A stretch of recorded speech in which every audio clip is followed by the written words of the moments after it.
Hi friends, నేను మీ శివాని. ఈ వీడియోలో మీరేం తెలుసుకుంటారు అంటే అచ్చతకటం ఎలా అంటే ఇదేంటంటే ఒక పోవుకి అంటే ఒక థ్రెడ్కి ఇంకొక థ్రెడ్ని స్టిక్ చేయడం అనమాట. అంటే జాయిన్ చేయడం. డిజైన్ మనం ఆల్రెడీ మీకు నేను ప్రీవియస్ వీడియోలో చూపించాను కదా ఎలా ఉంటుంది అని చెప్పేసి. దీన్ని అచ్చతకటం అంటారనమాట. ఇది ఇందులో సెకండ్ స్టెప్, అంటే క్లాత్ని ఆర్ శారీని ప్రిపేర్ చేయడంలో సెకండ్ స్టెప్ అనమాట.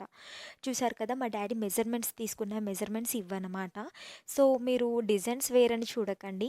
మా డాడీ డైలీ ఒక 50 దాకా అలా వేస్తూ ఉంటారనమాట. సో అంతమందికి ఇలా ఉంటుందన్నమాట. ఇది నార్మల్గా డ్రెస్ మెటీరియల్ అని చెప్పుకోవచ్చు అనమాట. ఈ డ్రెస్ మెటీరియల్కి ఎలా ఉంటుందంటే, వాళ్ళు ఆల్రెడీ అని అని చెప్పాను కదా అండి అనమాట. ఇందులో మొత్తం దగ్గర దగ్గర 50 మీటర్స్ ఉంటుందండి. 50 మీటర్స్ ఒక క్లాత్ని తయారు చేయొచ్చు అనమాట హ్యాండ్లూమ్ మీద. చూసారు కదా అండి, ఇవి నార్మల్గా ఉమెన్సే చేస్తారు. ఇంత ఓపికగా కూర్చొని చేసేది వాళ్ళే కాబట్టి. సో నార్మల్గా ఏజ్ అయిపోయిన వాళ్ళు చేస్తూ ఉంటారండి. ఇంట్లో వర్క్ మిషన్స్, లైక్ ఇవి ఉంటాయి కదా అండి, కండలు పట్టే వాళ్ళు, ఆ మిషన్స్ ఉన్న వాళ్ళు వర్క్ చేస్తారు. లేకపోతే హ్యాండ్లూమ్ మీద తయారు చేసేవి ఉంటాయి కదండి క్లాత్స్, వాళ్ళు మగవాళ్ళు చేస్తూ ఉంటారు. అండ్ మెయిన్గా లేడీస్ ఏం చేస్తారు అంటే దానికి కావాల్సిన మిగతా పనులు చేస్తూ ఉంటారనమాట.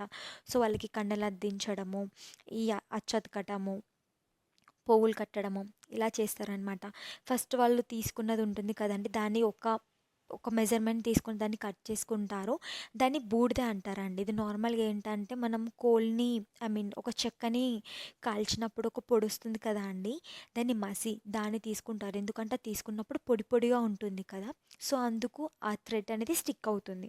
చూసారు కదా అండి, దీన్నే అనమాట అని వేయడం అంటారు. వాళ్ళు అని వేసేటప్పుడే ఒకటి ముందుకి ఒకటి వెనకకి ఇస్తారనమాట. సో మనం ఒకటి తీసుకోగానే నెక్స్ట్ అది ఇంకొక పోవు బయటికి వస్తుందన్నమాట. సో నాకు తెలిసి మీకు ఇది అర్థమవుతుంది అని అనుకుంటున్నాను. అర్థం కాకపోతే వీడియో డీటెయిల్డ్గా చూడండి, మీకు అర్థమవుతుంది. ఏం చేస్తున్నారు అని తెలుస్తుందన్నమాట. ఒక పోవు వాళ్ళు తీసుకొని అతుకుతారు. నేను చిన్నగా అతకమని చెప్పాను మీకు తెలియడానికి. బట్ వాళ్ళకి ప్రాక్టీస్ కదా, ఎంత స్లోగా తీసినా కానీ వాళ్ళకి ఫాస్ట్గానే వస్తుందన్నమాట. సో ఇలా ఒక్కొక్కటి తీసుకొని దగ్గర దగ్గర 5000 దాకా అతుకుతూ ఉంటారనమాట.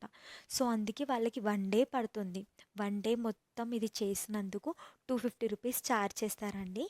ఆర్ 280 కూడా ఛార్జ్ చేస్తారు. దీన్ని సన్న నూలు అంటారు. దొడ్డుది కూడా ఉంటుందండి, దాన్ని బెడ్షీట్స్ అంటారు. సో నార్మల్గా అది ఏంటంటే వైట్ కలర్ ఉంటుందండి. ధోతీలు అని కూడా అంటారు. బెడ్షీట్స్ అంటే మనం నార్మల్గా వేసుకుంటాం కదా అంటే బెడ్షీట్స్ అవన్నమాట. అవి వేరే మిషన్స్ మీద నడుస్తాయి. సో వాటికి కూడా మా ఊర్లో చేపిస్తారు. సో అవి మ్యాక్స్ ఎక్కడంటే నల్గొండలో జరుగుతుందండి. నల్గొండలో ప్రాసెస్ జరుగుతుంది. సో నల్గొండలో మాదొక చిన్న విలేజ్ అనమాట. సో విలేజ్ కాబట్టి మా విలేజ్కి వచ్చి అలా మాకు ఇస్తూ ఉంటారనమాట. ఈ వర్క్ చేయండి, ఆ వర్క్ చేయండి అని. సో ఇలా వీటిని ఏమంటారంటే అచ్చతకటం అంటారనమాట. సో చూసారు కదా, ఒక్కొక్క పోగుని అలా దగ్గరికి తీసుకొని టై చేసి అలా తిప్పేసి పక్కకు వేస్తారనమాట. సో ఇది చాలా టైం టేకింగ్ ప్రాసెస్ అండి చెప్పాలంటే. ఒక ఉమెన్ దగ్గర దగ్గర ఒక ఎన్ని హవర్స్ అండి, 24 అవర్స్లో తనకి స్లీప్ అవన్నీ తీసేసేసినా కానీ ఒక 16 అవర్స్ ఆర్ 15 అవర్స్ వర్క్ చేస్తుందన్నమాట. నార్మల్గా కొంతమంది ఫాస్ట్గా అతికే వాళ్ళైతే వాళ్ళు ఒక 10 అవర్స్లో వర్క్ చేస్తారు, అండ్ 10 లోపే చేస్తారు. దాని ఎక్స్పీరియన్స్ బట్టి ఉంటుంది.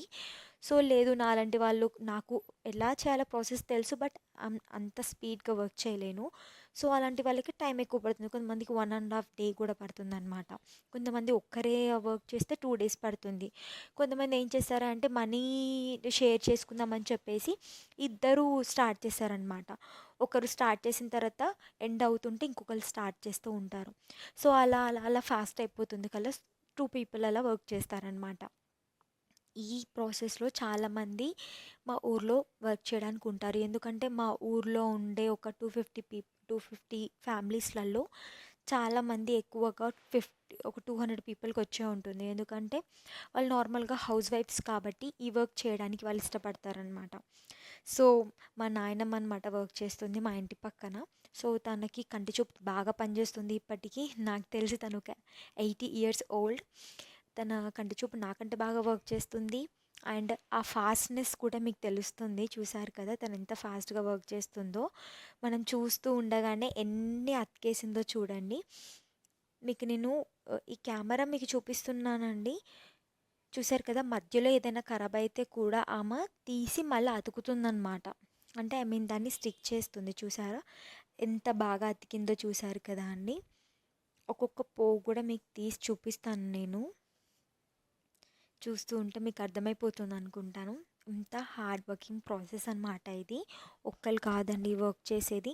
మనం నార్మల్గా ఫార్మింగ్ చేసే వాళ్ళకి ఎన్ని స్టెప్స్ ఉంటాయో, ఈ క్లాత్ని ప్రిపేర్ చేసే వాళ్ళకి కూడా అన్ని స్టెప్స్ ఉంటాయి. అది చాలా సున్నితంగా చేయాలన్నమాట. ఎందుకంటే థ్రెడ్ తెగిపోతే మళ్ళీ దాన్ని స్టిక్ చేయాలి. అక్కడ అతుకు అనేది ఐ మీన్ డిస్టర్బెన్స్ అనేది క్రియేట్ అవుతుందన్నమాట. సో అలా అతుకులు అతుకులు పడితే కూడా తీసుకోరనమాట క్లాత్ని. ఈ క్లాత్ని ప్రిపేర్ చేసేటప్పుడు చాలా జాగ్రత్తగా చేస్తారు అండ్ చాలా పేషెన్స్ కూడా ఉండాలన్నమాట. మేము ఎక్కడైనా మొక్కామంటే అండి చీరలు ఇచ్చేస్తామన్నమాట. దేవుళ్ళకి కానీ మొక్కి చీరలు ఇచ్చేస్తాము. సో ఆ ప్లేసెస్లో ఉండే వాళ్ళకి నార్మల్గా రేణుకెళ్ళమ్మ తల్లిని మేము మొక్కినా కానీ చీర పంపుతాము. సీతమ్మ వారికి కానీ మొక్కిన చీర పంపుతాము. బయటికి ఎక్కడికైనా వెళ్ళినప్పుడు చీర పంపుతామన్నమాట. అండ్ మెయిన్గా మనము వినాయక చవితి వచ్చిందనుకో అండి, ఒక డ్రెస్ మెటీరియల్ ఇస్తామన్నమాట. వాళ్ళు వేలం పాటలో వేసినప్పుడు డ్రెస్ మెటీరియల్ని వాళ్ళు వేలం పాట వేస్తారనమాట. చాలామంది ఆ వేలం పాటలో డ్రెస్ మెటీరియల్ కావాలని అడుగుతారు. బికాస్ ఎందుకంటే మళ్ళీ ఏదైనా ఫెస్టివల్ వచ్చినప్పుడు కానీ బర్త్డేస్కి కానీ ఆ మెటీరియల్ని వాళ్ళు స్టిచ్ చేయించుకొని వేసుకుంటారనమాట. ఆ క్లాత్కి అంత డిమాండ్ ఉంటుందన్నమాట. మా ఊర్లో చూశారు కదా అండి వాళ్ళు ఎంతగా అతికారో. నేను ఇలా తీసినవి కూడా ఏంటంటే వాళ్ళు అతికేవన్నమాట. అంటే ఐ మీన్ ఆ ప్రాసెస్ చేసేవి పెండింగ్ ఉన్నాయి. సో అవి చేసేవన్నమాట. సో మీకు నేను ఫస్ట్ వీడియోలో వెళ్ళి చూడండి. వాళ్ళు సరి చేయడం అని చెప్పాను కదా, స్టెప్ 1 కంటే స్టార్టింగ్ ప్రాసెస్ అని అదనమాట. ఇదేంటంటే సెకండ్ ప్రాసెస్ అంటే స్టెప్ 2. మెయిన్గా మీరు ఈ వీడియో చూసేటప్పుడు స్టెప్ 1 స్టెప్ 2 వెళ్ళి చూడండి, మీకు అర్థమవుతుంది. అండ్ ఫస్ట్ స్టెప్ చూడకుండా మీరు డైరెక్ట్గా థర్డ్ స్టెప్కి వెళ్ళి చూసారు అంటే మీకు ఏం అర్థం కాదనమాట. వీళ్ళు ఏం చేస్తున్నారు అనే ఉంటుంది. మీకు ఈ స్టెప్ 2 అర్థం కావాలంటే స్టెప్ 1కి వెళ్ళాలి. స్టెప్ 1 అర్థం కావాలి అంటే దీనికంటే నేను ముందు పెట్టిన వీడియో చూడాలి. ఆ వీడియోలోనే ఉందండి ఏంటంటే ఎలా సరి చేయాలి అనేది స్టెప్ 1కి ముందు. మెయిన్గా ఈ ప్రాసెస్